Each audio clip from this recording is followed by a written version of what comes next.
Abantu bagala Bobi Wine lengera ono kyakoze munange side no lengera munange mukatambi akabadde kagetinga viral wali ku mukutu munange ate ogwa TikTok atenga ku side yemu munange David Witala wona naye muchekinzeko side no ali mukakasa munange wali company ya Simbaland munange wali erina ebintu side no atulaze munange wali kyali mukwekola ate nabyo chika buka munange side eno ngenda kuberanga ntandika munange nakatambi wali kwa TikTok ono munange azanye akatambi akabadde kagetinze viral oba kagetinga viral wali ku mukutu munange atogwa TikTok abantu munange beyongedde okuberanga bagala omukulu munange Bobi Wine side eno era nga bamuzanyamuko wali TikTok munange ate nebikwatayo side eno kakati ono kyakoze munange side eno yagamye ntino ngenda funa wano boda munange ekifaananyi kya Bobi Wine kyoba otwala era ngenda kusasula sente nze ngenda kubeera nga munange nga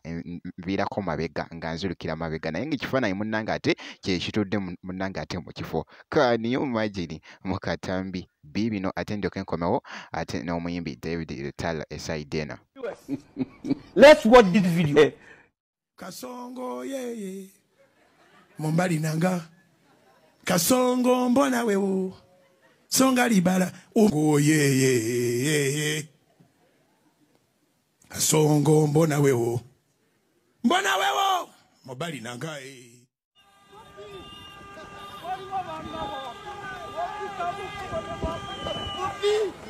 Warai soko kunyondo baba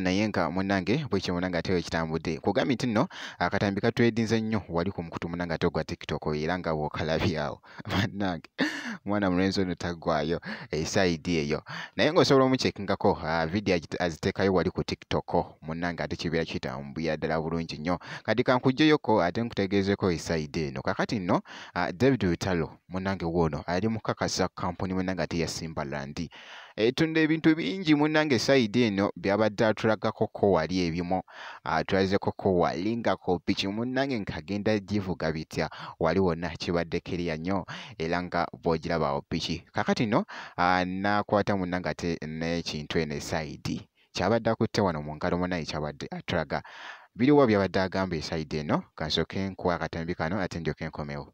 A very big business making juice. I've got a blender from Simbaland.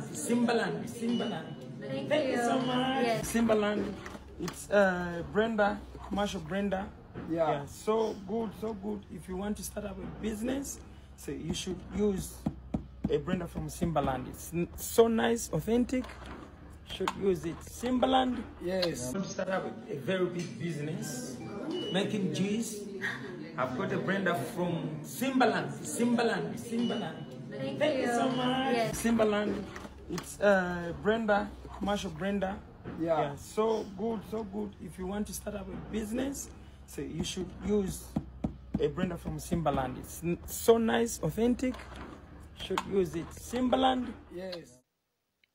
Bwekyo no munange ate bwekitambudde bwenti bwenkoze era bwenkyekizeko ne ku muyimbi ono ate David Witala bwenti bwemukyekizeko ngenda kusaba video gimpe like oba nga tonaba kusubscribinga nakyo kikolere ddala juga nti nofuna notification ku video empya ezibeera zijja ngenda kubeera nga nkomawo ate mu maaso eyo katono nnyo bwenti.